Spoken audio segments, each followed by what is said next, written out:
Hello and welcome to Dubai Live. Thank you for watching. Thank you for subscribing and commenting. In case you haven't subscribed yet, this is the time for you to just do that. Click on the red subscription button, and you can also click the notification bell so that whenever I have a new video, you'll be notified. I have videos about Dubai life, anything to do with recreation, adventure, sports, life in general, for people living and working in United Arab Emirates and Dubai. Today's video is about unique facts about Dubai, facts that people may misunderstand or don't know about, especially people who are new to Dubai or people planning to come to Dubai. So people who have been in Dubai and UAE for so long, this video may not be very useful to you, but those who are planning to come to Dubai, or they've been in Dubai for a short time, or they're just new to Dubai, visiting Dubai, and you want to know about Dubai, this video is very important for you. Watch to the end because there are 20 unique facts I'm going to discuss in this video. 20 unique facts. Let us start right away. Is Dubai a country? The answer is no. Dubai is not a country. Dubai is an emirate and a city. United Arab Emirates is made of 7 emirates. An emirate is like a kingdom in simple terms, and Dubai is one of them. So in this case, Dubai is an emirate and a city. It's a busy city and very famous for tourists and business. That's why many people know of Dubai and think it's a country, but it's not a country. It's just a city and an emirate. The capital city is Abu Dhabi. Abu Dhabi is the biggest emirate and also the capital city of United Arab Emirates. We have other emirates like Sharjah, Ajman, Al Quwain, Ras Al Khaimah, and Fujairah. All these 7 emirates make up the United Arab Emirates, and each emirate is also a city. Many people are wondering how many people live and work in Dubai. What is the population composition of Dubai? The most recent estimates put Dubai as the most populated emirate out of all. It's not even the biggest, but it's the most populated because of its kind of setup. It has 3.8 million residents. Out of these residents, only 15% are the nationals, and the 85% are expatriates. Out of the 85%, 71% are people from Asian countries, including India at the top, Pakistan, Philippines, Sri Lanka, and Bangladesh. The rest of us from Africa, from America, from Europe, from UK, take only 6% of the population of Dubai. The whole UAE is about 10 million, but Dubai has 3.8 million. Only Dubai. You can see it's a populated city. Okay, someone was wondering, is it easy to get citizenship in Dubai? So let's talk about Dubai as UAE, United Arab Emirates. To get citizenship is not that easy. Not everyone gets citizenship. Just imagine if all the 85% wanted to have citizenship or could have citizenship in United Arab Emirates. That means the nationals will be only 15% who are nationals in the country, like natives of the country, and then the biggest population will be migrants. So that's one of the reasons there's a control on citizenship. However, people still get neutralized into United Arab Emirates. There are some conditions that automatically guarantee you to get that citizenship. For example, if your father is a local Emirati, then automatically you will be Emirati. Or if your mother is a local Emirati and your father is not known, if such a case, if your father is not known, or your father's nationality is unclear, it's unstable, or someone who is born with no parents and they cannot locate the parents, also those can get neutralized immediately without a lot of paperwork. However, there's some long-term residence visas, like 5 years residence visa, and that's given for people who have done business in United Arab Emirates for long. People who have big businesses and have invested a lot of money in the country, then they get about 10 years visa instead of renewing every 3 years. Otherwise, all of the expatriates have visas renewed after either 2 years or 3 years, depending on the contract they're working with. Because most of us here live on the company sponsorship. And those who are self-employed, again, will have to renew their visas after 3 or 2 years. Yes, someone was wondering, is it a must to speak Arabic, and is everyone speaking Arabic in United Arab Emirates? No, it's not a must. However, for government documents and government processes, most of it has to be Arabic. You may have to translate documents to Arabic if you want something to do with the government requirements. Dubai is a tourist city, a busy city, business city. That means we need a business kind of communication or language. Many people speak English, and you'll see most of the offices need English. All the CVs are in English. On the roads, you'll see signboards in English, Arabic, and sometimes Chinese or Russian in some malls. But for business, it is mainly English. If I'm with people from my same country, I may speak my language for some time. But if I'm communicating with people from different locations, from different countries, then we need to use English as the most used language in United Arab Emirates and in Dubai. So it's not a must to have to know Arabic. I personally don't know Arabic, but I can do a little bit of reading with difficulty. Some people think that Dubai is always hot. No, it's not always hot. Right now it's October, the temperatures are getting down. It's end of October, November. Maybe we may receive some rain also. But the hot season starts from May to about end of September. That is very hot. And the peak is in July. July and August is very, very hot. The temperatures go up to 50 degrees sometimes, but that is only in the rare cases. However, during July and July and August, temperatures are always above 45 degrees. So it's very hot during that time. However, we have a cool season. January and February, December, that is cool. You can easily go out. You'll have people opening their windows. So that's the time we can enjoy the outdoor space. But in July, it's very hard. The government put restrictions on people working outside during summertime. And that is from June 15th to September 15th. People should have a midday break that starts about 12 o'clock to 3 o'clock. In that time, people are not allowed to work outside because it's very hot. But again, most of the places are air conditioned. The malls are air conditioned. The cars are air conditioned. The transport system is all air conditioned. If you take the metro, it will be air conditioned. If you take the bus or a personal car or taxi, it will all be air conditioned. But when you get out, you may walk a little bit of a distance into the next mall, then it will be also air conditioned. So here people don't get so much exposed to the sun because it's dangerous to be in those temperatures for so long. So it's not always hot. There's a cold season and the hot season. But even the cold season is not so cold because it was maybe lowest will be about 18 degrees, but not lower than that, I think. Maybe 15 once in a while, but it doesn't go lower than that. And the winter doesn't have even snow. It's not like the winter in Europe. Is Dubai a safe place to live? Yes, I can comfortably say that Dubai is safe. I feel safe in Dubai than I've ever felt in my whole life. You can leave your car without locking it and come back and find everything like you left it. This doesn't happen in many countries. I don't remember the last day we locked our door when we were sleeping and decided to lock the door because no one comes to open your door. There are cases when people left their wallets in the cars, left bags of money in the cars, in the taxis or bus, and they are called to take back their money. Someone calls them, like the police will call them and say, you left this bag, just come with identification and take your bag of money. A lot of money, big sums of money.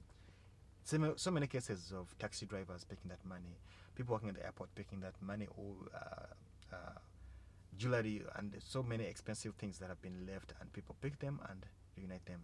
Recently, there was a story about a visitor who came to Dubai for just a short time and left Dubai, went back to Pakistan. Dubai police had to follow that visitor and return his wallet, or I think it was his purse. His purse had a lot of money, but they had to find him in Pakistan and give it back to him. So that happens in Dubai. I'm not sure if it happens like that in other countries, but I know in my country, it won't happen that way. Yes, someone was wondering, why does Dubai have supercars? I have a video in my channel about the supercars, the top 10 supercars the Dubai police owns, and someone was wondering, why do they have those supercars? The first supercar that joined Dubai police was in 2013, and that was a very good marketing strategy for them. People get to know Dubai because of this luxury living, expensive cars and everything. Now, if you have people driving those expensive cars, it's good to have the police also having those expensive cars. They are very, very fast cars. Currently, Dubai holds the record of the world's fastest police car, and that is the Bugatti Veyron. This is mainly to market, to put Dubai on the map. If you're looking at the Dubai police having those supercars, it's a place you would like to come. And there are cases when people, civilians, are requesting police or begging police to arrest them so that they can get a ride in those supercars. Ferraris, Bugattis, Lamborghini, Bentley, Rolls Royce, all these supercars. It's a big collection with the Dubai police, and some people want the Dubai police to arrest them so that they can have a ride in those cars.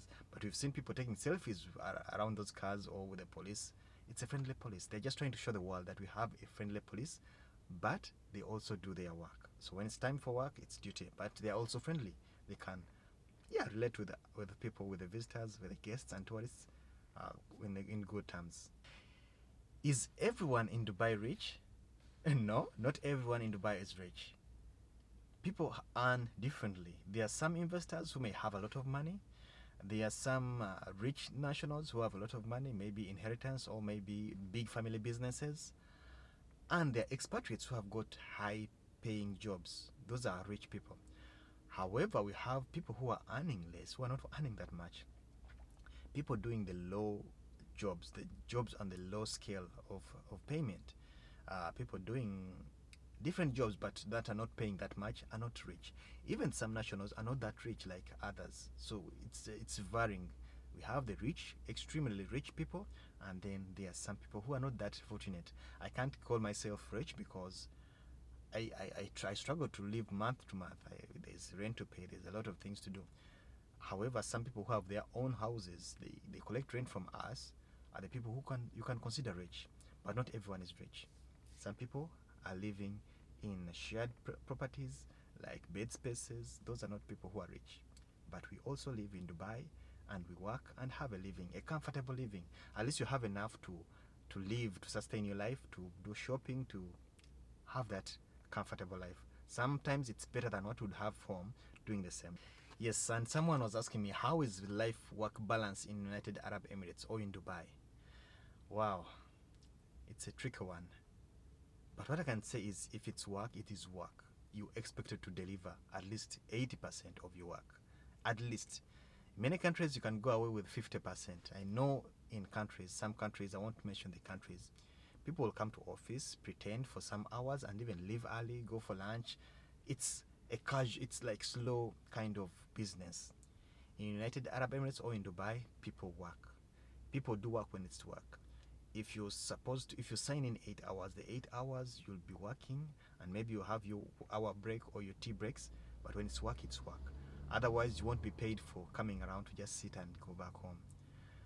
But on the other side, the work-life balance, there's a lot of facilities to enjoy life after work. There are parks, government parks that are free. You just go in and enjoy whatever you want. There's sports facilities, there's good gardens to sit in. So there are malls to just go for a tour.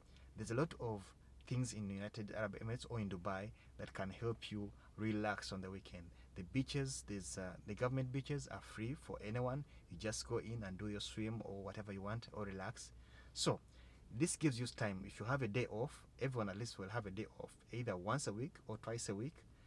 Some may have once in 2 weeks, depending on the job or the contract they signed. But that one day you can easily go out, take a metro, take a bus to a beach, relax, or go to a park, sit down, relax, have fun. So there's a lot of leisure activities, free leisure activities, and in case you want to pay, there are also the ones you can pay for if you want something of high quality or whatever it is. Now, how easy or hard is it to move around in Dubai? It is not hard and it's not easy, but it depends on where you're coming from and where you're going. We have the metro line. The metro line is the longest unmanned metro system in the whole world. Dubai holds that record. However, it doesn't reach every place in Dubai. So there are places you may need to take a bus to the metro line, then the metro to the next location, and maybe another bus, depending. Apart from the bus, we have taxis. You can use the taxi, you can get it from the app, Karim, or you can stand by the road and get it, just stop it, and it will take you to the next destination. We have buses. You can also use buses as long as you have that NOL card. The NOL card is what we use in the buses and the taxis. And apart from that, there's also the boats that cross from Bar Dubai to Deira. If you don't want to use the metro, you don't want to use a taxi, and you're nearby Dubai, want to cross to Dubai, you can use that boat. It's only 1 dirham, and you can cross to the other side of Dubai. There's also another boat that takes you from Dubai to Sharjah. It's a cheap RTA boat. It's not like the cruise kind of boats that will be more expensive. It's just, think about 10 dirhams to cross from Dubai to Sharjah. Apart from that, rich people would use a helicopter from one building to another. Many buildings have helipads. Some may use private jets, maybe from Dubai to Abu Dhabi. There are some private jets and private airfields. That's pretty much of it in terms of transport from Dubai. And also, I had forgotten something. People working for companies will have company transport most of the time, picking them from their accommodation to the workplace. That's it for the transportation. Someone was wondering, how does Dubai, a desert, get fresh food or fresh farm products? We're talking about milk, vegetables, fruits, and food. Yes. I would say most of it is imported from countries like Sri Lanka, from India, from even Bangladesh, I think. But apart from that, we have greenhouses in Dubai. Very many big greenhouses that can cultivate fruits and vegetables. So not all fruits are coming from other countries. Many of them are in Dubai, in greenhouses. And there's another project, a big project, that is producing vegetables, fresh vegetables, in containers. These are some of the ways we're getting fresh produces.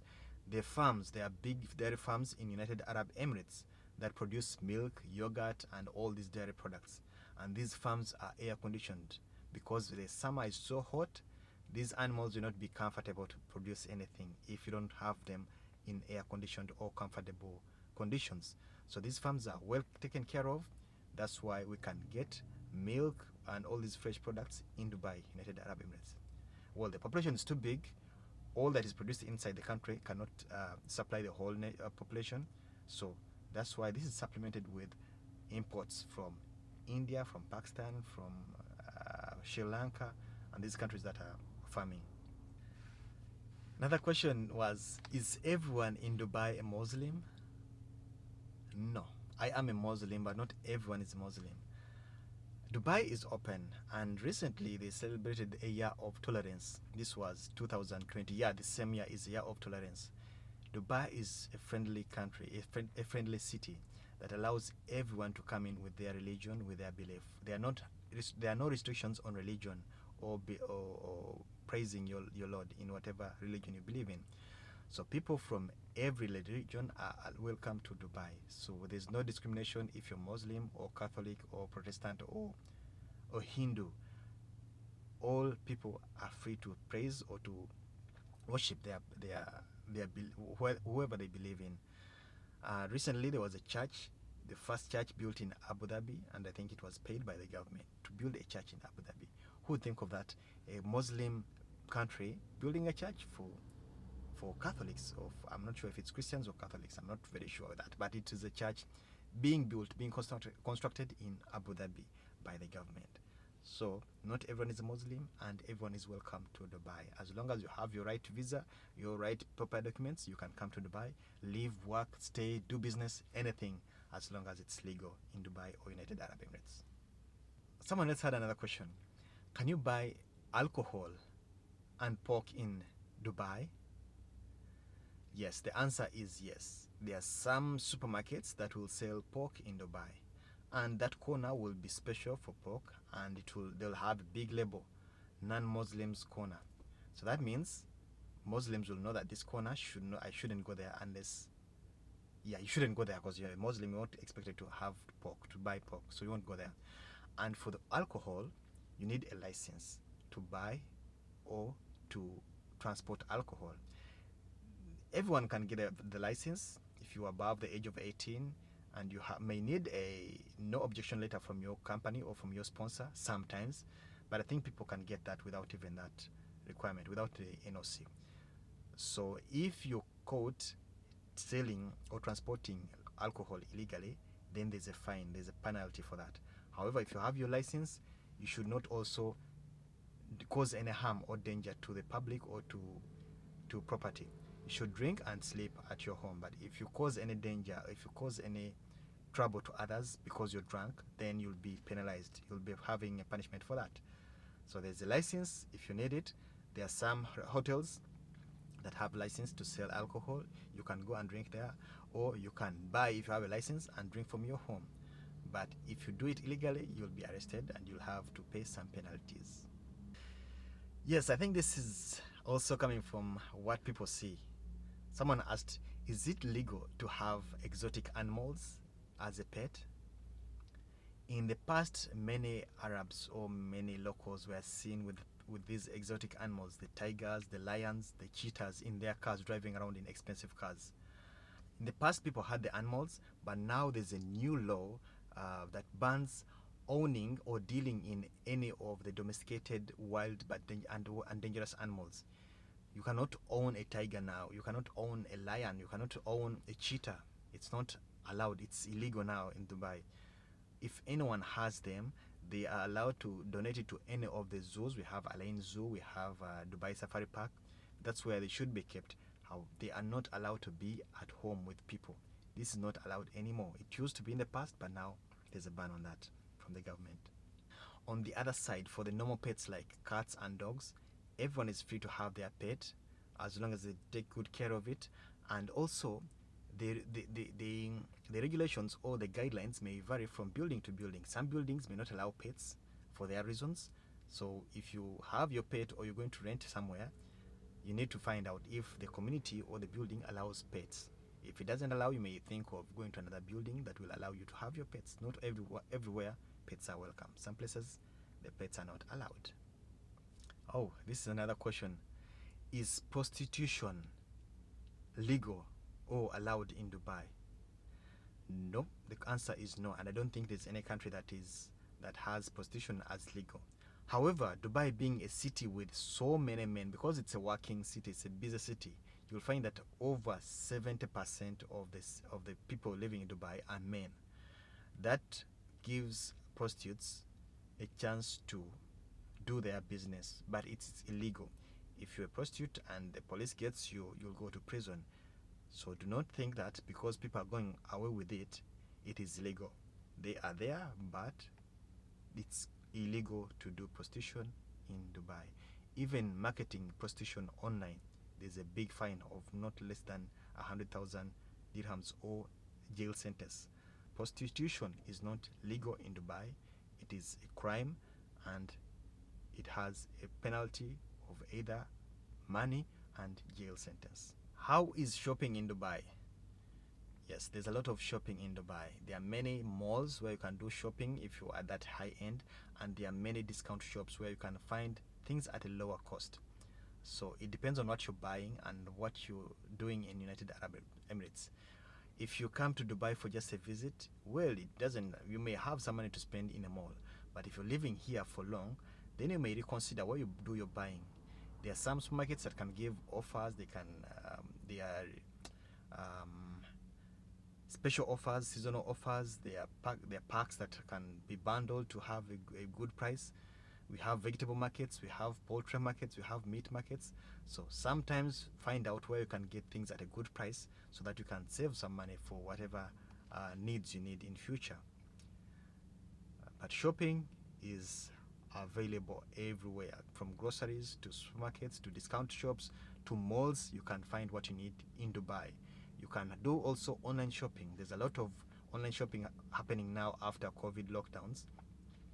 Most of the shops can have the same products online. So if you want to go into a shop or a mall, you may decide to do online shopping and it will be delivered to your home. So that's it about shopping in Dubai and United Arab Emirates. How expensive is it to live in Dubai? The truth is, Dubai is not a cheap place to live. On the global ranking, I think it's within the top 10 most expensive places to live. The biggest expense is accommodation or rent. Renting in Dubai is a bit expensive. However, people choose to go away from the city to have a reduced rent. I have a video about accommodation and types of accommodation and factors to consider when you're looking for accommodation. You would consider watching that if you had the same question about expenses. Apart from that, the other expenses like water, like cooling, because here it's when it gets hot, you need to switch the AC on. So if the building you're living in depends on chilled water supply, then you have to pay for the chilled water. However, life is manageable because of what people are earning. If you live within your earning means, then you can live comfortably. But if you try to live out of your own means or your own income, and you want to live like others who've seen living expensive life or luxurious lives, then you'll be in trouble. You should understand how much you're getting and how you can live within your means. Dubai is expensive, but it's affordable if you live within your means. If you have the money, if you're earning big amounts, then you can live the luxury life. However, if you feel that you're not in that group, in that category, not the high earners, live within your means. Live within your earning ability, live within your earning means. Otherwise, you'll spend years here and get out with nothing, or you'll end up in debt, because you'll see offers on phones, latest phones, offers on latest fashion, everything. If you don't control your spending, it will be hard for you to have a comfortable life in United Arab Emirates or in Dubai. I have a video on how to save in Dubai, so you can check that out. Yes, another question was, is it easy to own property in United Arab Emirates? I wouldn't say it is easy, but it's possible. If you have the money, then you can own. There's a lot of freehold properties on the market where you can buy and own it. Apartments, villas, there's a lot in different Emirates also and in Dubai. Recently, the regulations have been revised. So foreigners can come, expatriates can come and buy property and own it. They are 99 years leases. That's also good, or 49 years of lease. You can even gift it to someone else if you want. So people can own property, they can own land, they can own apartments, they can own villas in United Arab Emirates or in Dubai. The last question I'll cover in this video is it easy to start a business in Dubai? Again, I can't say easy, but if you have the right business plan, you have the right financing and the right capital, yes, you'll have to approach the DED. DED is Dubai Economic Department that will help you in whatever you need. You may need to get a consultant if you're not familiar with the system, but everything is clear on DED website. The requirements, how much you have to pay for the license, and depending on the category of services you're going to deliver in the business. There's different pricing list for each service or for each industry and each business. So if you have the right money, you have the right business plan, you have the right team, yes, it is easier to start business in United Arab Emirates. There are many free zones where you can start your business. Design district, there's DMCC for commodities and jewelries. There's Jebel Ali free zone. There are many free zones, and even other Emirates have their free zones. However, the operations in free zones are different from the operations in mainland. So before you start your business, you may have to get a consultant who will explain to you the meaning of free zone and mainland businesses, and then you decide which one is right for you before you start a business. Otherwise, you may be limited or restricted in operating different zones if you don't get the right license. So that's all of the questions, 19 questions that I chose. People have been asking me, mainly people who are out of Dubai, planning to come to Dubai, or people who are new to Dubai and they want to find out what are these unique facts about Dubai and United Arab Emirates. Thank you so much for watching. Keep watching, subscribing, sharing the videos. I'll always be bringing you more information about Dubai and United Arab Emirates. Thank you. See you in the next video.